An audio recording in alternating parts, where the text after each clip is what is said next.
Hello and welcome to the Biohackers podcast. I'm your host, Teemu Arina from Biohacker Center, and in today's episode we are going to talk about how to access the mythical flow state. Our guest is Max Gotzler, a German biohacker, athlete, professional flow seeker, and the founder of Flowgrade. He has been working in the biohacking scene for over a decade and has helped thousands of people live their lives to the fullest through his podcasts, events, books, and Flowgrade products. I heartily recommend you to check out his annual Flowfest in Munich, Germany. I have been one of the speakers and I can tell you it's an amazing conference, especially if you live in Germany. The following presentation was recorded at Biohacker Summit in London, and the topic is on how you can hack the flow state. Without further ado, the floor is yours, Max. Oxygen is a great trigger for flow, and I tried holotropic breathing. I was not aware of that. That's meditation where you use oxygen to get in flow state, where you knock off your prefrontal cortex and you're in almost a transcendent, in a meditational way, thinking about nothing. And this concept is so interesting to me, and I know my company is also called, the first syllable of it is Flowgrade. And I'm excited to present to you my passion now for this topic, because I think it's this one state that really makes life worth living. And I will explain to you why that is. So let me tell you two versions of the same story. So I'm sure you can relate to that. Sometimes I wake up, have no idea what this day is going to be like, and I reach to my phone and I open it and you see all these notifications popping up, and Facebook is trying to get your attention. Everyone's competing for your time, for this little bit of attention that also creates this little dopamine burst, and you actually are like a gambler in a casino, and you're just scrolling down your timeline and opening all these apps, and then you get up and you don't really want to check your email. But what I do, I sit down anyways and I check my email in my pajamas, and then it's 10 o'clock. And I said, damn it, I already used half of my morning doing pretty much nothing productive. And then I choose to do something random, like taking a shower or then going for a workout, and I get nothing done in the end. So I feel totally unproductive. I was never in a state where I felt I created something, or I brought my projects ahead, or created value for the people around me. And it is an unsuccessful, unproductive day. So another version of this day would be, I wake up. I know what I'm going to do. I don't let myself distract by any apps or my phone or anything popping up. I go for a little walk, sit down for some meditation, make my bulletproof coffee, take a cold shower, sit down, work on the one task that I decided to work on the night before, feel really productive, get into a sort of flow state, get everything done before, get to spend time outside with my friends and family, and I go to bed feeling really productive, having had a very successful day. And so there is a way to create days like that. And it relates to the same state that athletes feel when they're in the zone. So when I described to you that perfect day of mine, I was able to create an environment that triggered me to get into that flow state, to feel productive, to get things done, to shut off the ego. Athletes, I'm sure pretty much everyone has experienced this state, and people have different names for it. For example, Michael Jordan called it to be in the zone. John Coltrane called it to be in the pocket when he played the saxophone, and one note just came after the other. Robin Williams called it to be in the forever box. When he was on stage getting the feedback from the crowd, one joke came after the other, just like that, non-scripted. A runner might call it a runner's high. A mother seeing her child in danger might develop superhuman strength to save the child. That's called helper's high. So this relates all to that same state we call flow. So there are three things that happen when you're in flow. And I will go into the neurobiology a little later. So in that state, time seems to dilate. You have sometimes the freeze frame effect. When you watch The Matrix, you see that, where time speeds up sometimes, where 5 hours pass by and it feels like 5 minutes. The self vanishes. Your ego is non-existent. You're as present as you could possibly be. And performance, physical as mental, skyrockets. You get everything done in less time. You learn a language in half the time. You perform, you hit the last second shot, score the last second goal to win the game. That's what it feels like. So now, for the first time in history, we are able to hack this state, because it was this concept that nobody really understood. And now there are people researching it. It goes back about 15 years. It's been researched for about 150 years, but ever since some people really try to emulate, observe this effect, what it does, we have increased our capabilities, and it's seen now in extreme sports, 10-fold, 20-fold, amazing results. There's actually a project called the Flow Genome Project. You might be aware of it. The two guys running it, Stephen Kotler and Jamie Wheel. I have a podcast called The Flowgrade Show. I recorded episodes with both of them, and with Jamie just a couple of days ago in order to prepare for this talk. And it's super interesting what they found out. And pretty much what is happening right now, flow is universal. We can all have it. We can all create it in our lives, which makes us more powerful to get things done, to get the projects done in time, to learn things quicker, to amplify our physical and mental performance on every level. So at the Bulletproof conference last year, they had a flow playground, and they tried to get people into that flow state. So this is the Flow Genome Project. They've done a lot of research. They found out that people who are in flow, they're about 200 to 250% more productive. They saw that in military snipers. So there was a study done. They learned about twice as much. So Malcolm Gladwell's 10,000 hours to obtain any certain skill, it's not valid anymore. In flow, you can cut that in half. You can learn in 5,000 hours. So underneath the flow state, there is a massive system, a neurobiological system that changes when you get into flow state. And there are actually three areas that are affected. It's neuroanatomical changes, neurochemistry, and neuroelectricity. And I'm going to explain quickly what they all refer to. So the predominant change and the most prominent change that happens when you get into flow is that you experience something that scientists call transient hypofrontality. Transient meaning temporarily, hypo just a little, and frontality refers to the activity in your prefrontal cortex, this area in the brain. So that is where your ego, your self-perception, your sense of self, your moral standards are stored. So that is shut down in flow. So you don't think about yourself. You immerse yourself in your environment, in your task at hand. You're totally focused. You're totally present. You have everything available to pursue, to perform what you're about to do. So there are also very powerful neurochemical changes. And there are 5 chemicals that I'm going to mention here. They're super powerful, and you find them, as you see here, in very powerful recreational drugs that people take in order to put themselves in a flow-like state.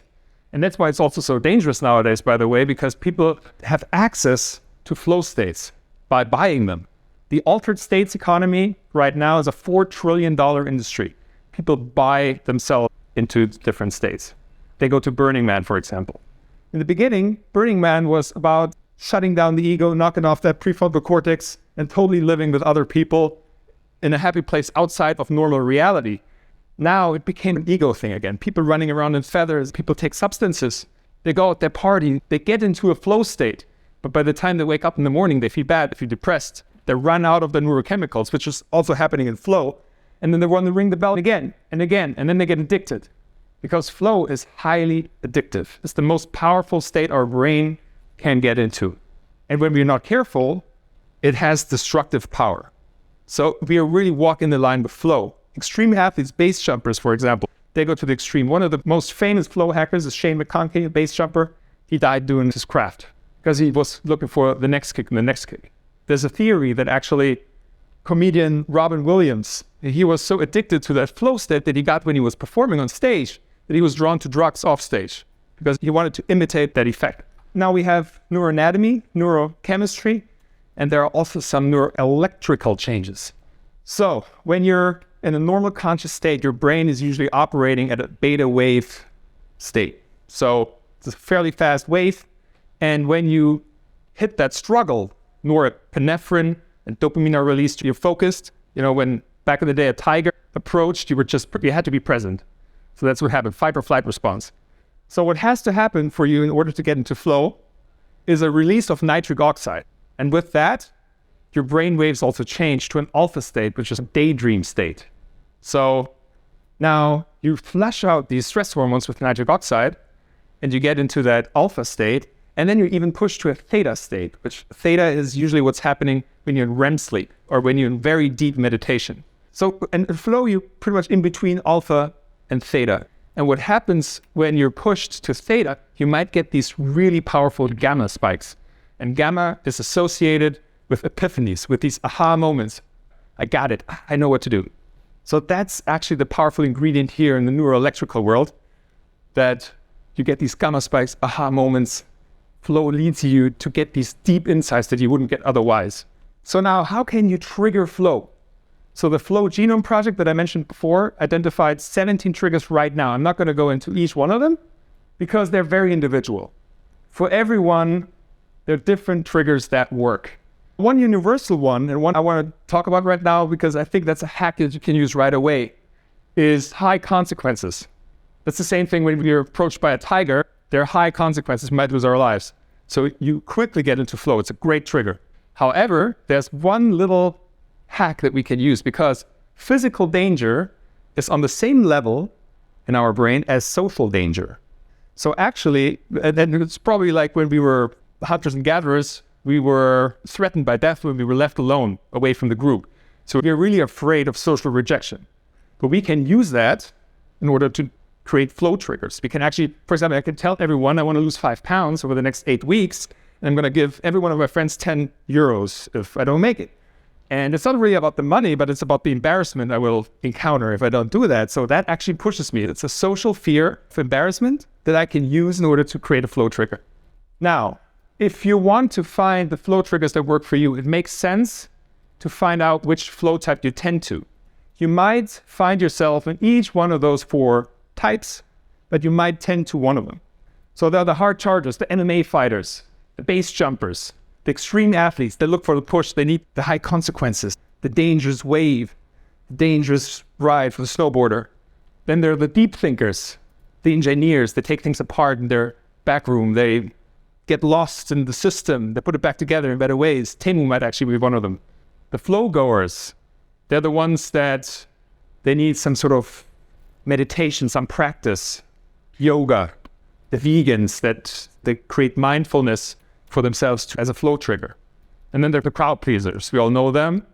The extroverts, they're the ones having fun at the party, jumping in, getting the energy from outside and making everyone feel good. So which one are you? Or you're somewhere in between, but what could be a flow trigger for you? Now, this is what I want you to remember from my talk, because that's what I found for myself. The most powerful way to create more flow in your lives is optimizing your habits. We are creatures of habits. The older we get, the more habits we acquire, bad ones and good ones. We are a combination of habits.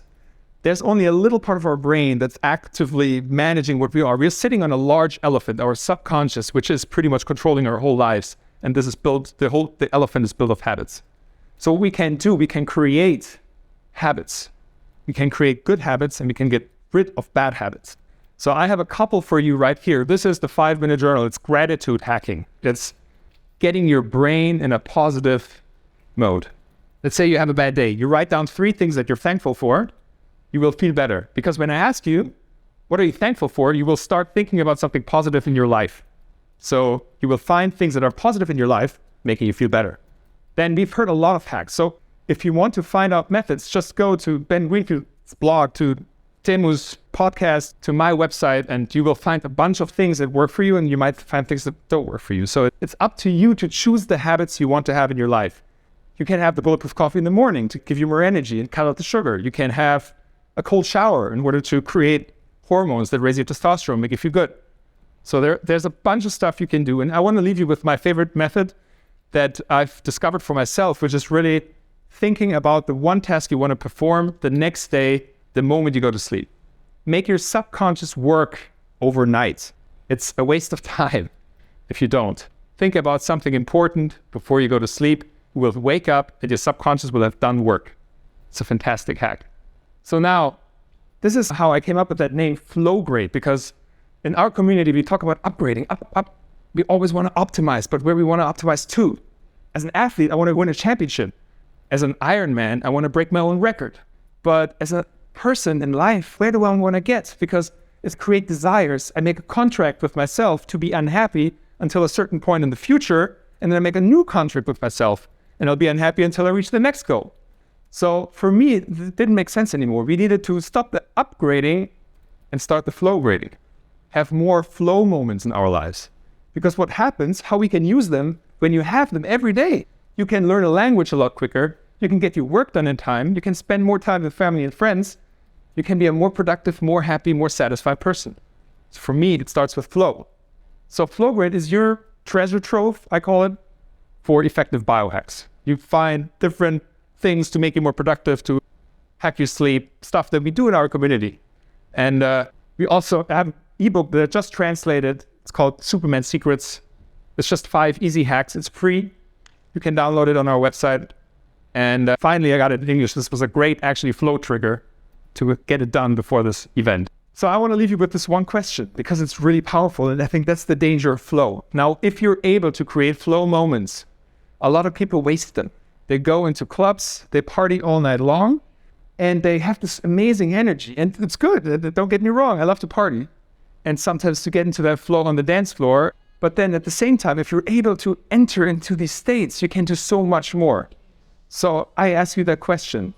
Once you're able to become your own Superman, your superhero, sorry ladies, what are you going to do with it? Thank you very much, Max Gotzler, for your great talk on how to hack the flow state. Here are the top 5 scientific facts of the day about how to access the flow state based on studies done by Csikszentmihalyi, Nakamura, and Gotzler, just to name a few. Number 1, flow state is a state of optimal experience that occurs when there is a balance between the challenge of the task and the skill of the individual performing the task. The task should not be too hard to become frustrating, nor should it be too easy to become boring. Activities like snowboarding, DJing, or reading an awesome book can easily provide such an experience, just to give you a few examples. Number 2, flow is associated with a decrease in prefrontal cortex and an increase in the activity in the striatum, which is the input module to the basal ganglia, a part of the brain associated with reward processing. The moment one activates the prefrontal cortex to analyze too much what is happening, the spell of flow disappears. This is why, for example, golfers or archers describe that when they just trust their training and their bodies and don't analyze too much what is happening physically, they will paradoxically perform better in that physical feat. Number 3, the experience of flow is associated with the release of neurochemicals such as dopamine, norepinephrine, and anandamide, which are also involved in reward mechanisms. That is why the flow state is such a pleasant state to be in, and it is comparable to taking a drug.